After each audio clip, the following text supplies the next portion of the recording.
Everyone, मैं हूँ ऋतु। मेरे चैनल में आप सभी का बहुत बहुत स्वागत है।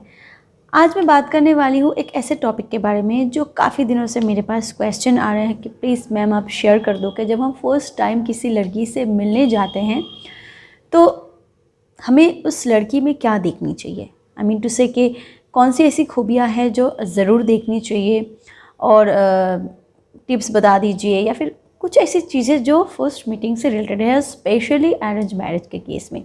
और मैं जो टिप्स बताने वाली हूँ ना, वो अरेंज मैरिज के केस में ही नहीं, वो लव मैरिज के केस पे भी डिपेंड करती है, क्योंकि एंड ऑफ द पॉइंट आपको आपके पार्टनर के बारे में जानना, हर चीज़ जानना ज़रूरी है, तभी आप अपने लाइफ में खुश रह सकते हो। क्योंकि क्या होता है ना, शादी जो एक ऐसी चीज़ है, वो तो कोई गेम नहीं है कि चलो स्टार्ट तो कर लिया, विन करेंगे कि लूज़ करेंगे, जो भी है वो उस पर डिपेंड है, कुछ भी हो कुछ फ़र्क नहीं पड़ता, ऐसी तो बात नहीं है। शादी ज़िंदगी भर का रिश्ता है जो आपको निभानी है।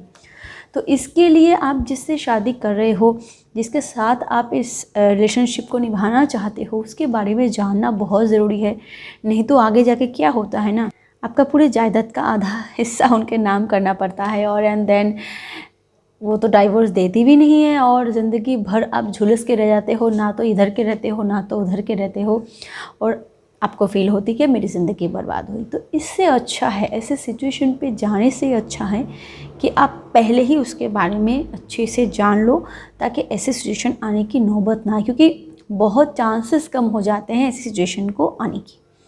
सबसे पहले तो तुम्हें ये जानना बहुत ही ज़रूरी है कि वो कैसे रहना पसंद करती है। आई मीन टू से कि वो न्यूक्लियर फैमिली में रहना पसंद करती है कि वो जॉइंट फैमिली में रहना पसंद करेगी, क्या आपके मम्मी पापा के साथ रहेगी या फिर वो इंडिविजुअल रहना चाहेंगी। हर चीज़ आपको जानना ज़रूरी है, क्योंकि हो सकता है कि आप अपने मम्मी पापा के साथ रहते हो और आपके घर वाले भी ऐसे मतलब डॉटर इन लॉ चाहते हैं जो उनके साथ रहे, उनके पास रहे, उनकी बेटी बन के रहे।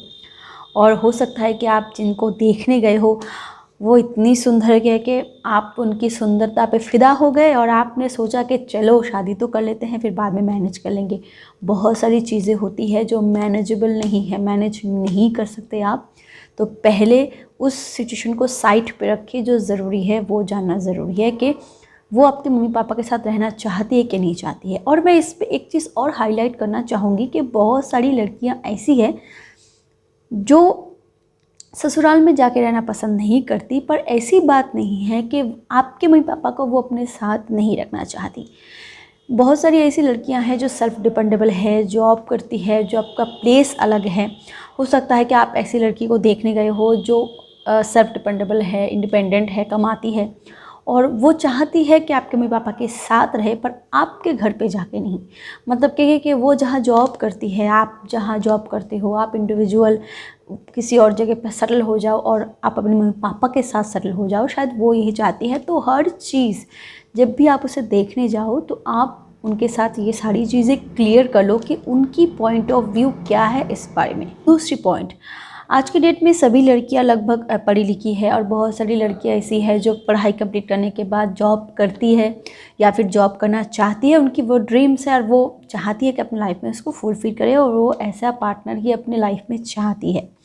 तो आपको इस बारे में भी उनसे क्लियर कट बात करनी चाहिए, क्योंकि हो सकता है कि आपके घर वाले इस चीज़ को अलाउ ना करें, और हो सकता है कि आप भी पसंद नहीं करते हो। इंडिविजुअल पर्सन की इंडिविजुअल थिंकिंग होती है।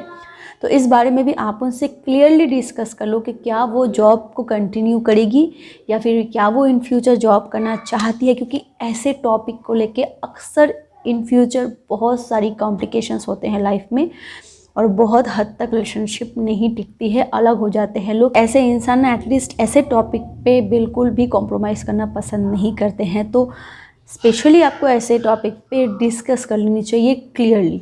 थर्ड पॉइंट, आप जब उससे शादी करने वाले हो तो शादी को लेके उसकी पॉइंट ऑफ व्यू क्या है वो ज़रूर आपको जान लेने चाहिए। क्या होता है ना, बहुत सारी लड़कियां ऐसी हैं जो सिर्फ रिचुअल्स को कंटिन्यू करने के लिए, या फिर अपने घर वालों के प्रेशर में, या फिर मतलब शादी करना है इसीलिए कर रहे हैं, वो इस वजह से शादी कर रहे हैं और आपसे मिलने आए हैं। हो सकता है कि आपकी पॉइंट ऑफ व्यू अलग है, हो सकता है कि आप कुछ अलग तरीके से सोचते हो। आपने शादी को लेके बहुत सारे ड्रीम्स अपने दिल में सजा के रखे हैं कि शादी के बाद आप ये करोगे, वो करोगे, ये वो।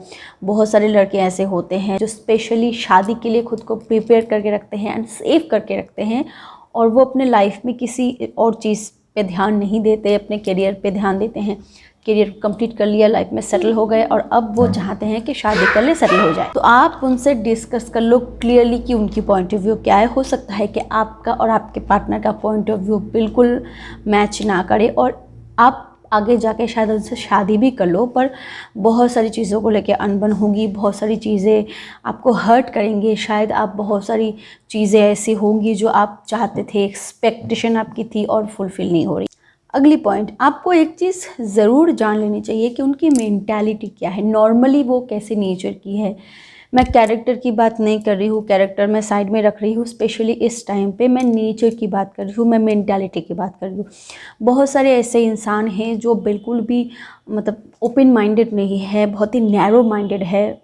आई am really sorry to say this, मैं खुद एक लड़की हूँ, पर बहुत सारी लड़कियों को मैंने देखा है, बिल्कुल भी उनमें ये सेंस नहीं है कि सामने वाले को कैसे मतलब अपनी सास ससुर के साथ कैसे बात करनी चाहिए, इवन सामने जो बैठा हुआ है उसके साथ कैसे बात करनी चाहिए, उनमें वो बिल्कुल सेंस नहीं होती है। और वो सिर्फ़ और सिर्फ खुद को इम्पोर्टेंस देते हैं, सामने वाले को इम्पोर्टेंस नहीं देते हैं, भले ही वो उनके पति हो, भले ही सास हो, ससुर हो, देवर हो, भाभी हो, जो भी हो, वो ऐसे रिश्तों में खुद को नहीं ढालते हैं, अलग रखते हैं। और अगर आप वैसे हो, अगर आप ऐसे हो कि आप सबको लेके चलना चाहते हो, आप बिल्कुल दूसरों को हर्ट नहीं करते, आप बातें वगैरह बहुत सोच समझ के करते हो, तो आपको ऐसे इंसान से बिल्कुल भी शादी नहीं करनी चाहिए, और ये चीज़ आप ज़रूर ध्यान में रखना। अगली पॉइंट, आपको एक चीज़ ज़रूर जान लेनी चाहिए कि उनकी फैमिली के बारे में पॉइंट ऑफ व्यू क्या है। आई मीन टू से कि बहुत सारे ऐसे इंसान होते हैं जो रिश्तों में बिलीव नहीं करते। मम्मी पापा,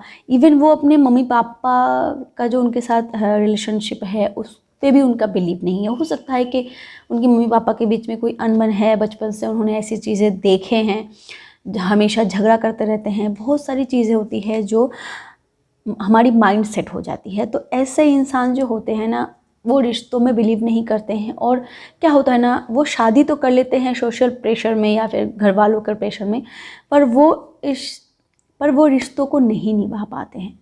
शायद वो कोशिश करते हैं पर नहीं निभा पाते हैं।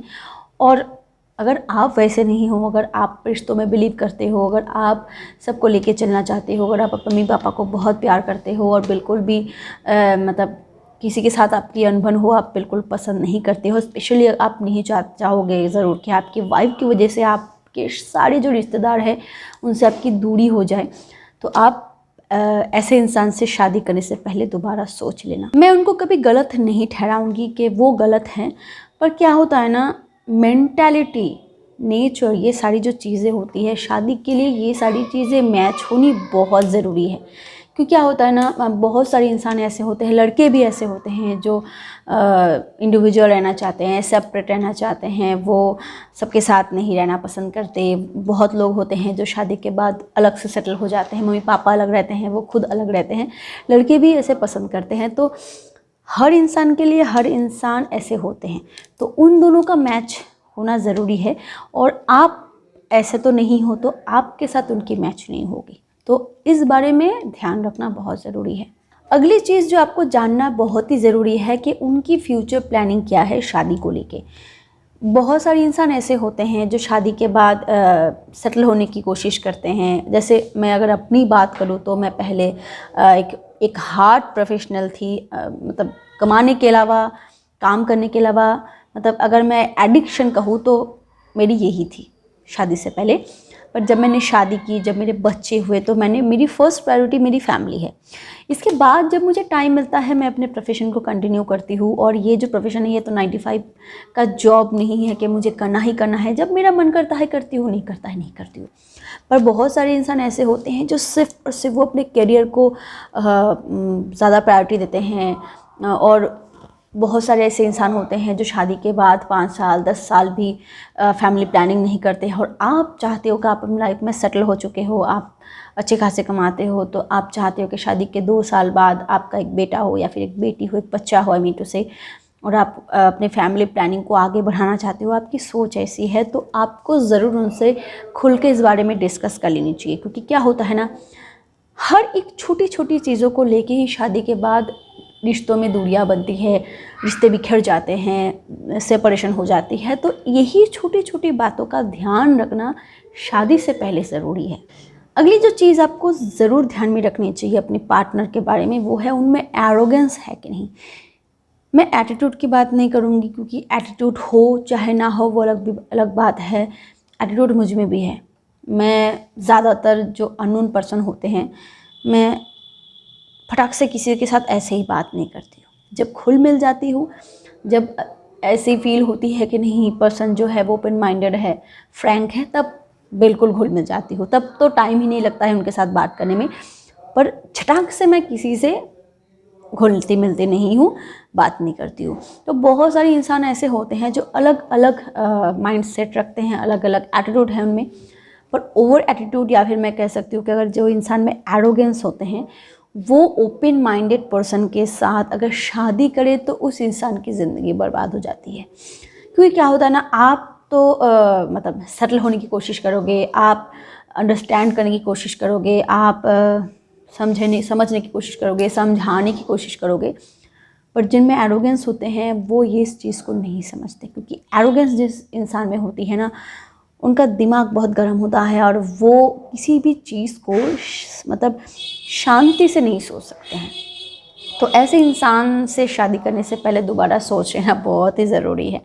और इसी वजह से आप चाहो तो उनसे खुल के बात कर सकते हो, थोड़ा टाइम ले सकते हो, और ज़रूर लेना चाहिए। शादी जो चीज़ होती है वो लाइफ लॉन्ग रिलेशनशिप है, और ऐसे ही एक बार देख के 2 बार देख के शादी करना मुझे नहीं लगता है कि मतलब आज के डेट में ये करना ज़रूरी है। किसी भी इंसान से शादी करो तो एटलीस्ट उसके बारे में थोड़ा मतलब जान लेना बहुत ज़रूरी है, चाहे अरेंज मैरिज हो चाहे लव मैरिज हो। एंड लास्ट इज़ के कोई भी मेडिकल इशू हो तो ज़रूर उनसे पूछ लेना। क्योंकि मैं अगर पर्सनली बात करूँ तो जब मैंने उनसे फ़ोन पे फर्स्ट टाइम बात की थी, तो मुझे अभी भी याद है मेरी थायराइड की प्रॉब्लम है, मुझे सिस्ट की प्रॉब्लम थी। तो इसी वजह से मेरा एक ऑपरेशन हुआ था शादी से पहले, और उसी वजह से मेरी थायराइड की प्रॉब्लम आ गई थी। पर बहुत ज़्यादा नहीं, पर थोड़ी सी आ गई थी। और बहुत लोग ये कहते हैं, और मैंने भी अपने डॉक्टर से कंसल्ट करके ये चीज़ जानी थी कि थायराइड की प्रॉब्लम होने से बहुत बार प्रेगनेंसी की प्रॉब्लम होती है।